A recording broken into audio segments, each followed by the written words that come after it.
Good morning. Grace and peace be to you in the name of our Lord and Savior, Jesus Christ. Welcome to Round Hill United Methodist Church for this 10 a.m. worship service. We're glad that you can join with us at this time of worship, wherever you may be, using the wonders and miracles of technology to connect us together as we praise and worship our Lord. If this is the first time that you've joined us in this format of worshiping together over Facebook Live, just want to walk you through a couple of ways in which you can join with us in a new and wonderful way. The comment section of Facebook Live allows you to connect with one another during this service. And so, during the service, feel free to write and to talk to one another as we are worshiping together.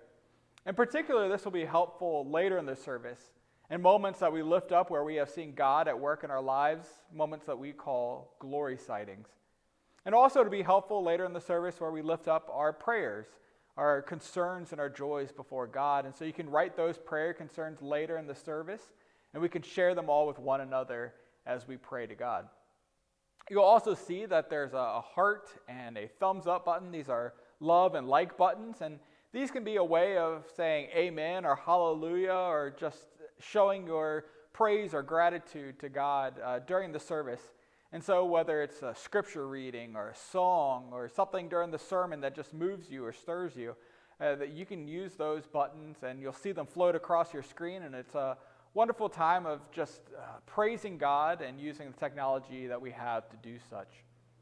Today, if you were not with us last Sunday, we are continuing in a sermon series called Greatest Hits, where we're looking at the Psalms for what they are, and that is songs. Last week, we looked at Psalms of nature, looking how God is described as the creator of all things and how we can use the Psalms to learn about that. This week, we look into a new genre, a new style of the Psalms called Psalms of Lament, Psalms that deal with a difficult topic of sadness, of grief, of pain, and heartbreak. And we will learn about what these Psalms can teach us and how we can use these Psalms to grow closer to God and to express our own frustrations and pains and hurts. And so I'm glad that you can join us in this time as we explore these Psalms, and that you may grow closer to God as we do so. And as we come together for this time of praise and worship, as we prepare to hear our scripture this morning, let us first go to the Lord in a time of prayer, putting aside everything that has been weighing upon us, all the work and fears and anxieties, and coming before with our hearts ready to hear what God may say. Let's do so by first going to the Lord in a time of prayer. Let us pray. God, we give you thanks that we can be here this morning, wherever here is, because we know through the power of your Holy Spirit you are with us. We give you thanks for sitting beside us, to listening to us, to hearing our grief and our pain and our sorrows, alongside of our praises and our joys. We give you thanks for your teachings, and also for your mercy and your love and grace.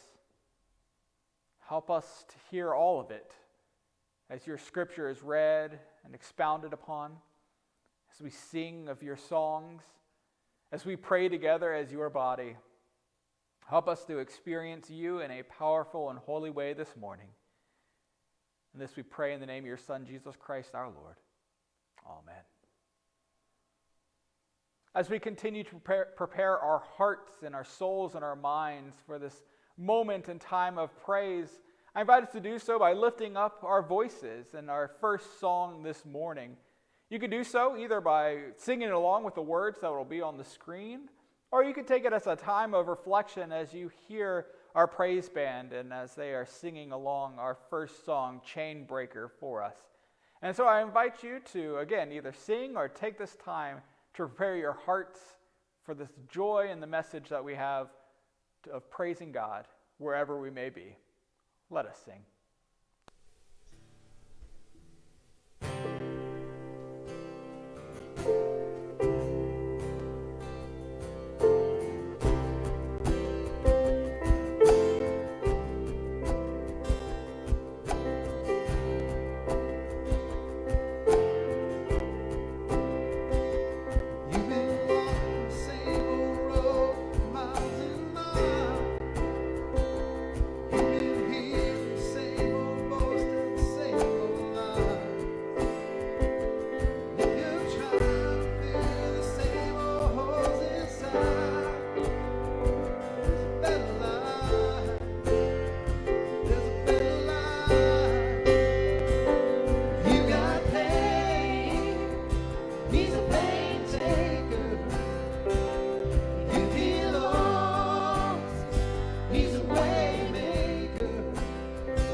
psalm that we're going to be looking at this morning is Psalm 42. I invite us to hear these words of God. As a deer longs for flowing streams, so my soul longs for you, O God. My soul thirsts for God, for the living God. When shall I come and behold the face of God? My tears have been my food day and night, while people say to me continually, "Where is your God?" These things I remember as I pour out my soul, how I went with the throng and led them in procession to the house of God with glad shouts and songs of thanksgiving, a multitude keeping festival. Why are you cast down, O my soul, and why are you disquieted within me? Hope in God, for I shall again praise him, my help and my God. My soul is cast down within me, and therefore I remember you from the land of Jordan and of Hermon and of Mount Mizar. Deep calls to deep at the thunder of your cataracts. All your waves and your billows have gone over me. By the day the Lord commands his steadfast love, and at night his song is with me, a prayer to the God of my life. I say to God, my rock, why have you forgotten me? Why must I walk about mournfully because the enemy oppresses me? As with a deadly wound in my body, my adversaries taunt me, while they say to me continually, "Where is your God?" Why are you cast down, O my soul, and why are you disquieted within me? Hope in God, for I shall again praise him, my help and my God.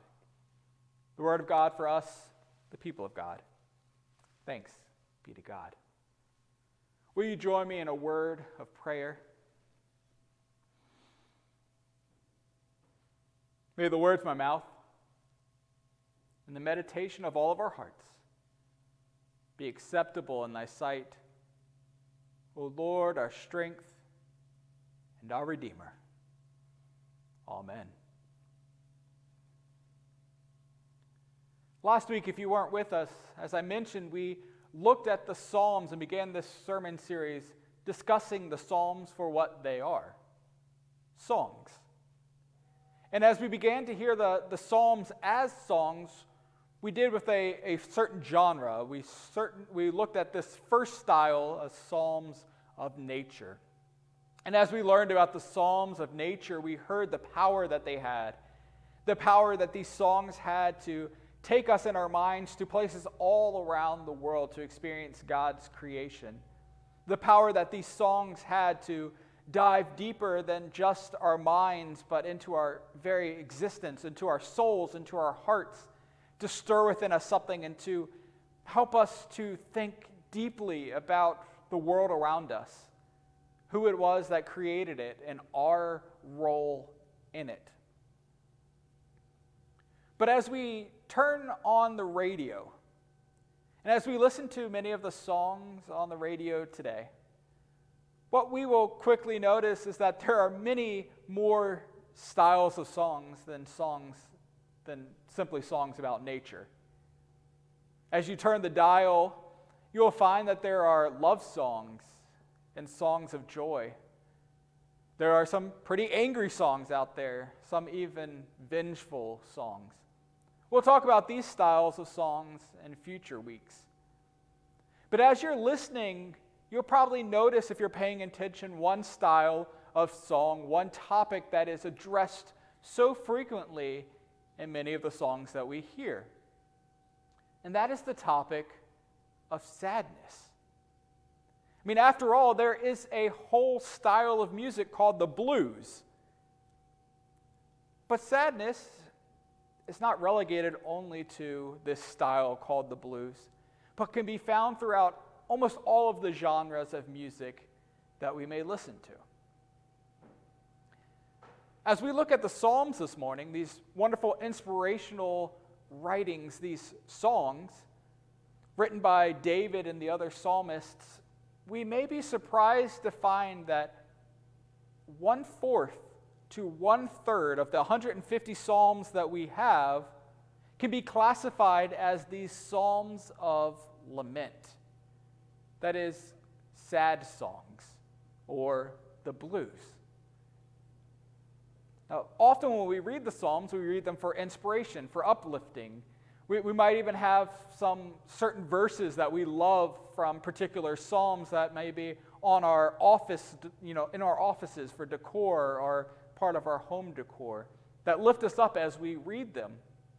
And so it might be shocking then to realize that at least one out of every 4 Psalms that we are going to read will have this theme of sadness, despair, grief, pain.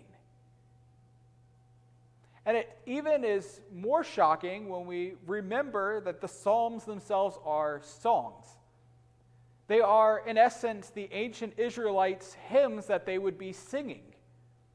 And as we think about them this way, as we think about them as their songs, as their hymns of worship that they would be singing in a time like we are now, it makes us wonder how many of the songs that we sing on Sundays are sad songs. Songs that are just wailing about our grief and our pain and our hurt. How many times do we just sing about how sad we are in worship? And yet for the ancient Israelites, this was a common practice. Have we lost something from this ancient practice that the psalmists had? I remember many years ago, one of my good friends went through a pretty bad breakup. I've been in this relationship for a long time, a very serious relationship. And so after this breakup, we were going on this road trip, and as we got in the car, he hands me his iPod, and he says to me, "I want you to play only sad songs." Now, at the time, this seemed like a really strange request for multiple reasons. First, when you are already sad, when you are already in this moment of great pain, why would you want to listen to songs to make you sadder? Wouldn't you want to listen to happy, upbeat songs to kind of lift your spirits? But also it was a strange request because the trip that we were going to be on was at least 2 hours long. Do we really want to listen to sad songs for 2 hours? And would I even be able to find that many sad songs in the playlists? But come to find out, it wasn't even that hard to do. As I looked through my playlist, I found that many of the songs that I enjoy day to day are actually touching on these deep issues of hurt and pain and sorrow. I found them from artists like Coldplay and U2, to Ray Charles, to Alicia Keys, to even Simon and Garfunkel's classic one, The Sound of Silence. And all of these things came together, and it was not hard to listen to 2 hours plus of these sad songs. And when we arrived to our destination, my friend simply turned and looked at me and said, "Thanks. I feel a little better now." Disney Pixar's Inside Out really captures the importance of this idea of lamentation so well, especially in a kid's movie. For those who haven't seen the movie, the premise of it is that inside of us all there are these emotions, joy and fear and disgust and, yes, sadness. And they're kind of at this control panel in our brains, kind of helping us to manage our day-to-day activities. And the movie itself focuses on this older girl named Riley who is dealing with a hard transition of moving from her home in Minnesota to San Francisco as her dad got a new position. And as this is happening, we see the emotions in her brain and her mind getting upset and angry and mad and scared for what sadness seems to be doing. Sadness seems to be messing everything up. She begins to touch these old memories that Riley has, memories that were joyful memories, and starts to turn them all into sad memories. And they are afraid. Well, a whole adventure from this ensues, and they go on a long adventure where joy and sadness are together, and they run into an imaginary friend that Riley had in her childhood, one named Bing Bong. And they begin to have an adventure together. And there's this moment where the three of them together all of a sudden run into a time where Bing Bong sees Imagination Land being destroyed. And he is horrified. This is the world that he knew, that he played with Riley in, and it was being destroyed. And it culminates with this amazing scene where he's sitting at the edge of this pit where all of these memories have gone now to be forgotten because she no longer uses this part of her imagination. And he's just downcast, hurt by the loss. And Joy comes over and tries to cheer him up. Joy comes over and says, "Don't worry, it'll be okay. We can fix this." But it doesn't work. So she tries to make funny faces and blah, blah, blah. And still, nothing is working. Finally, Sadness comes and sits next to him. And he begins to cry. And Joy begins to chastise Sadness, saying, "Don't make him feel worse." But she continues to sit next to him. And as he cries, she asks him questions about his loss, about his grief, and they share, and he tells his story. And as she sits and listens, finally he begins to wipe away his tears. And like my friend, he turns to her and says, "Thanks. I feel a little better now." As they continue on their journey, Joy comes up to Sadness and says, "How did you do that?" And she says, "I don't know. He was sad, so I just listened." When we feel ourselves with great pain and hurt and loss and grief and doubt, how many times do we try to be like Joy and put on a face, a smile, to force a laughter that simply isn't there? How many times do we tell ourselves or with good intentions try to tell others, "Don't worry, it'll be okay, we can fix this"? And sometimes that will work. But when it doesn't, how does that affect us? And in fact, how does it affect our faith? Because so many of us have grown up learning to tie our faith together with joy. That joy and faith are so intricately tied that if you don't have joy, then you must not have faith as well. We've learned that we have to be able to give praise and thanksgiving in all circumstances and in all things. And we know this, and so when that praise and joy doesn't fall easily from our lips, we feel faithless. But the Psalms of Lament, they teach us something different. They teach us a new way. Well, in fact, they teach us an old way. They teach us that we are able to pour out our hurts and our fears, our sorrows and our griefs before God.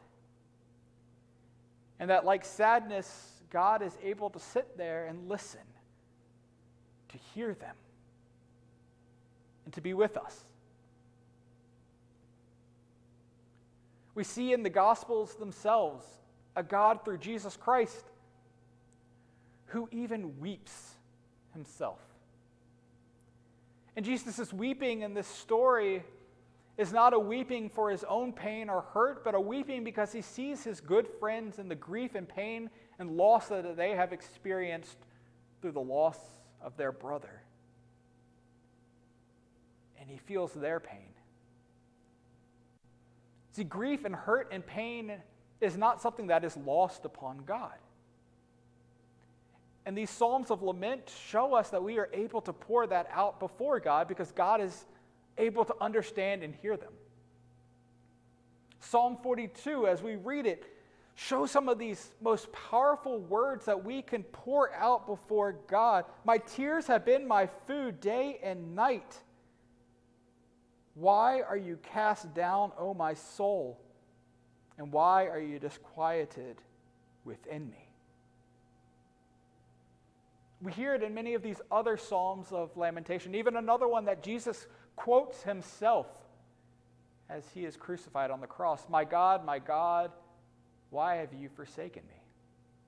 A direct quote from the Psalms.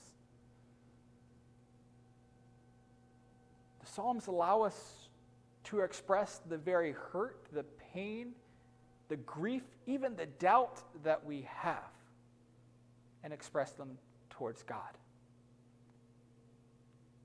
And that's part of the beauty of these Psalms of lament,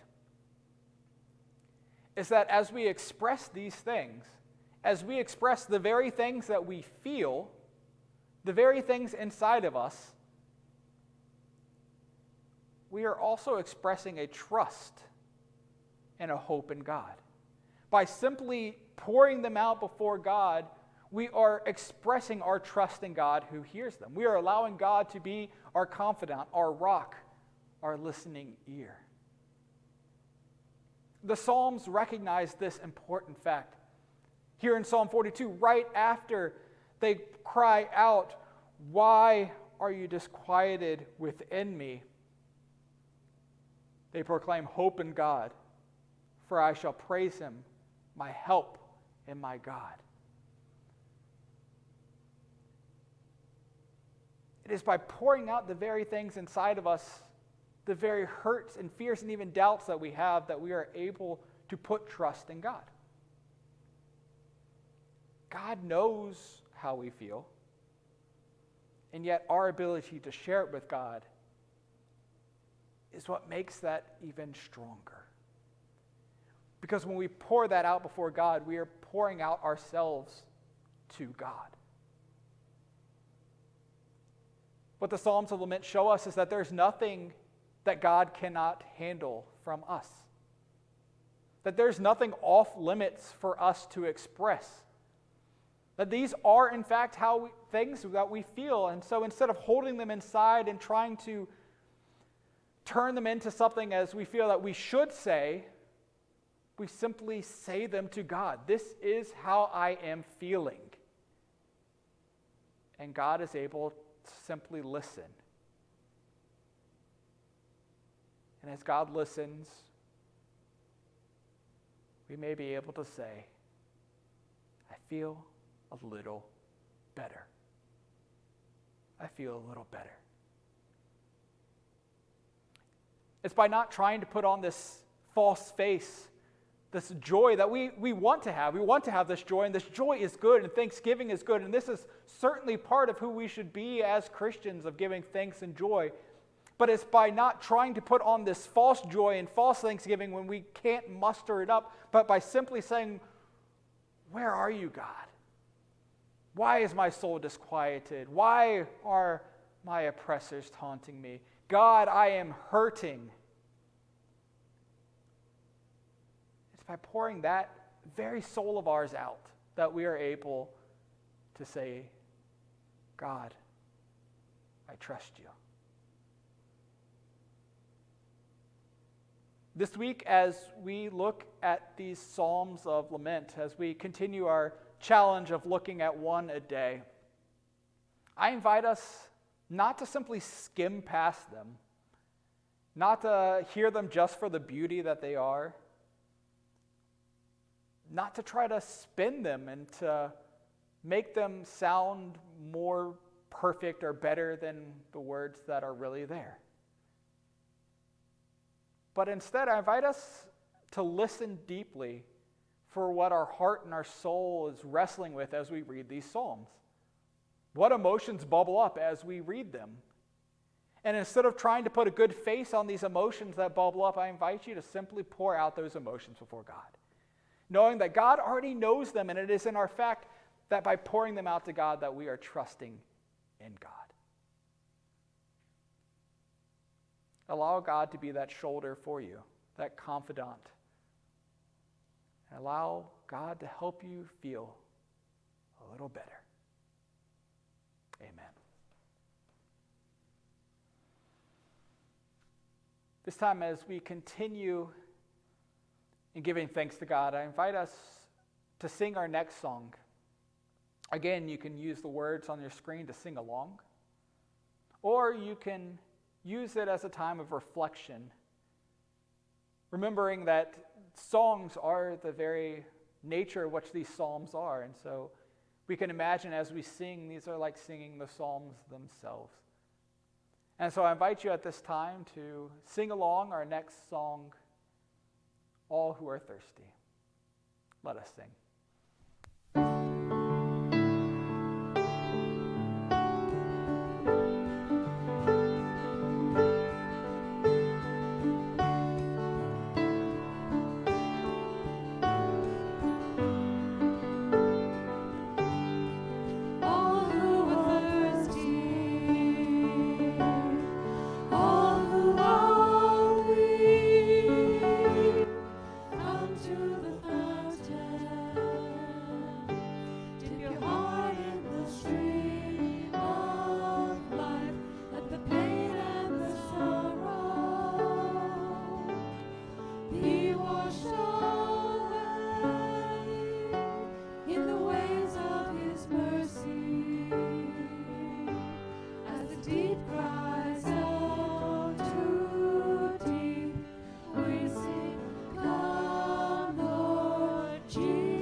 This time I invite you to share moments that you have seen God at work, moments that we call glory sightings, moments where we can share with one another the workings of God.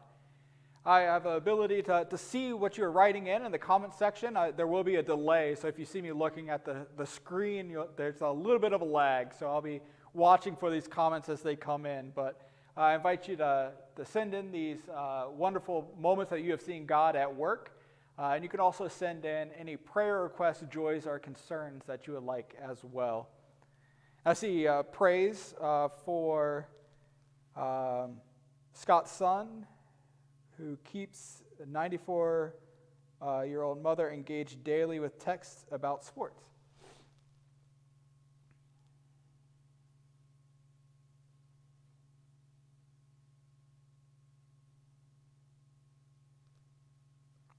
Prayers for family, friends, and congregation of Pam Baldwin of the Bluemont and Philemont UMC. Absolutely. For those who don't know, she passed away from COVID-19. So we want to keep Pam Baldwin, her family, and the congregations in our prayers. Also prayers for Judy Anderson, struggling with the loss of her husband. And prayers for Julie and for Ruth. And prayers for Sue, who remains in the hospital.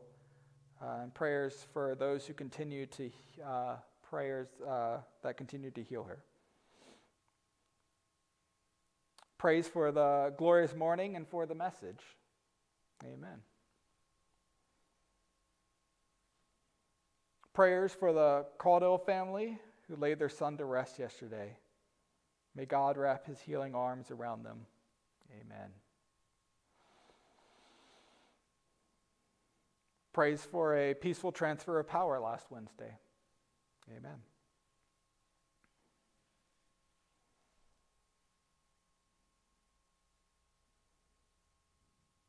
Prayers for a classmate of Julie's, Jeff Sugars, who is in the hospital fighting COVID.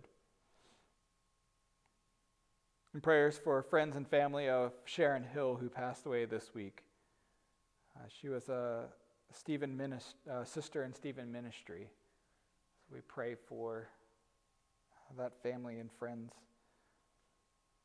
Prayers for the Bottomer family who lost their mom and grandmother on Friday to COVID. And prayers for the Malfair's neighbor going through breast cancer, and also for the death of her sister. Absolutely. Prayers for the members of our military. Absolutely. Thank you for lifting that up.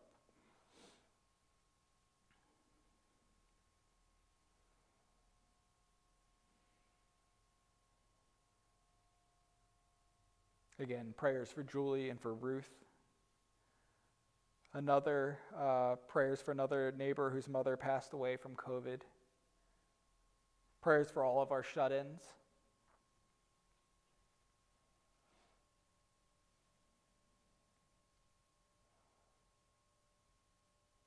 Prayer for Janet's sister Jean and her children Emma and Halsey, who are experiencing difficult times. Continue to pray for Nancy Davis and her family. For Diane's sister Candy, who was married yesterday to Phil. Congratulations.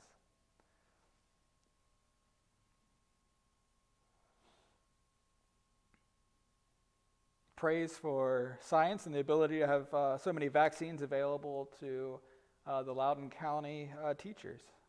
We pray for that. We pray for the rollout of the vaccine, and that it may continue to move on and run smoothly, that we can get as many vaccinated as possible. Can see much more praises for the vaccine, so I'll put those praises together.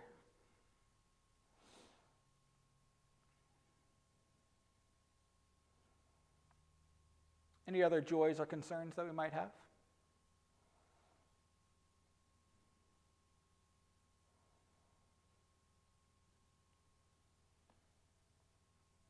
If not, as I say each week, you can continue to write these joys or concerns in.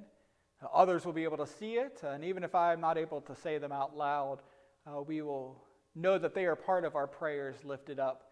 And you'll also be able to see them after the service when this is uploaded, and you can use them as part of your daily prayer as well. At this time, however, I invite us to go to the Lord in a time of prayer. Almighty God, we give you thanks that you hear us, you know us, and that we are able to freely express our deepest hurts and pains to you, knowing that you are able to handle them. That there's nothing off limits for us to express to you. And so we express to you our deepest fears, our hurts, our longings, and even our praises. We give thanks for the vaccines and those who have been able to receive them, the ways and the miracles that you have been able to work through the scientists and producing this in such an amazing, quick way. For those who have been able to receive it, for those who are administering it, for those who are thinking through the the ways in which to roll it out, we ask that you give them wisdom. And we pray continually for all those who are affected by this horrible disease. We pray for those who have lost loved ones. As we have witnessed over 400,000 deaths in our country alone. We pray for those who continue to battle. We pray for the loss of one of our own sisters and clergy here in our area. And we pray that you give us comfort and strength during these trying times. And that you're with us not only through this battle of health,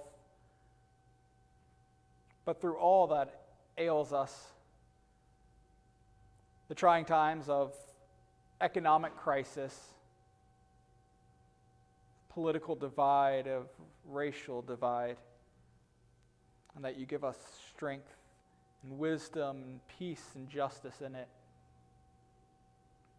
We give you thanks for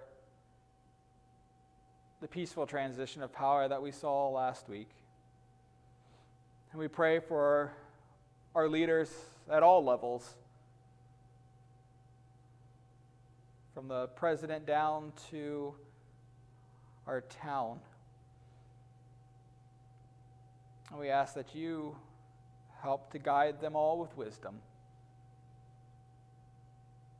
Help them to act justly. And help them to act for what is best for your people. And we pray for our world as we continue to see the devastation of this pandemic worldwide, new strains in different areas, as we continue to see political unrest not only in our country but places like Russia, as we continue to see hunger and economic devastation as a reality in so many areas. Use your church, which is worldwide. Use that body of Christ to be your hands and feet, to share your good news, to be that light into the darkness, and to be a sign of the kingdom come. And all this we pray in the name of your Son, Jesus Christ, who taught us that prayer that speaks of that kingdom come, saying, Our Father, who art in heaven, hallowed be thy name. Thy kingdom come, thy will be done, on earth as it is in heaven. Give us this day our daily bread, and forgive us our trespasses, as we forgive those who trespass against us. Lead us not into temptation, but deliver us from evil. For thine is the kingdom, the power, and the glory forever. Amen. Before our benediction, I have a couple announcements for us to note. As we continue in these journeys of reading the Psalms, you can find a list of the Psalms of Lament in the e-note.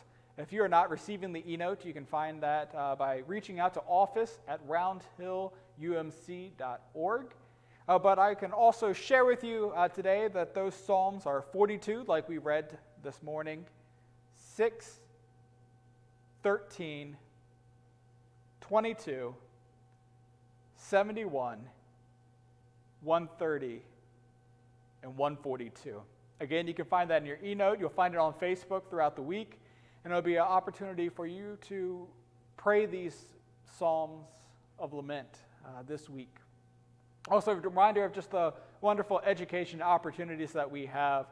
There's a children's Sunday school that is happening 9:15 prior to this worship on Sunday mornings. Youth Christian education at 7 o'clock on Sundays.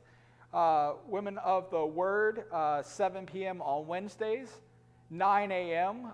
There's another women's group that is meeting, and that is on Thursday mornings. And then there's a men's group that meets for lunch on Wednesday at noon. So wonderful opportunities all throughout the week for many ages and for all of us to connect with one another.